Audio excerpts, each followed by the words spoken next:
Il était là. Son voyage pour la destruction du monde ne faisait que commencer. Le légendaire capitaine Argosy avait lancé un appel d'urgence dans le monde entier, car il savait qu'un événement d'une ampleur catastrophique allait se passer. Une fois arrivés sur la côte de la mer Impure, les chasseurs étaient hypnotisés par le spectacle de désolation qu'offrait Dir Miralis, dit Pyrodès. Sur son chemin, le ciel était devenu rouge, et l'eau était semblable à de la lave, à cause des émanations volcaniques que le dieu destructeur générait avec son corps. Vous pouvez apercevoir sur la plage des bateaux échoués que le Dir Miralis avait détruits lors de son voyage, et des marins morts calcinés sur la plage. Son trajet fut un véritable massacre. Soudain, les chasseurs se mirent en garde avec leurs armes. Deux chasseurs possédaient une lance et un une longue épée. Le dernier avait un tout nouveau type d'arme, il s'agissait de la morpho-hache.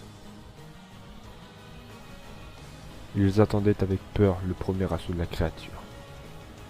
Soudain, le Dir Miralis déclencha une pluie de météores, ce qui se mit à tomber du ciel. Un chasseur se fut blessé, mais il survécut. Une fois remis de cet assaut du Dir Miralis, les 4 valeureux chasseurs se mirent à leur tour à l'attaque. Ils foncèrent vers la plage et sautèrent à l'eau pour rejoindre la bête. Ils constatèrent que le point faible de la créature était son torse, alors ils se mirent tous à l'attaque. Mais le monstre ne se laissa pas faire. Alors il se débatta pour éviter de se faire toucher. Soudain, il se mit à charger son corps d'une énergie. Il se recroquevilla sur lui-même. Son corps se mit à briller de 1000 feux. Mais, pile au moment où il allait relâcher toute sa puissance destructrice, le chasseur à la morpho-hache lui infligea un coup critique au niveau du torse. Dir Miralis tomba au sol impuissant. Alors les chasseurs en profitèrent pour le massacrer, mais il se releva dans une phase de rage absolue et se mit à charger une boule de feu destructrice. Et soudain, il la recracha au sol, ce qui provoqua une immense déflagration destructrice. Sur le coup, 2 chasseurs se firent embarquer dans l'explosion. Mais ils ne sont pas morts. Une fois de plus, ils ont résisté à la créature.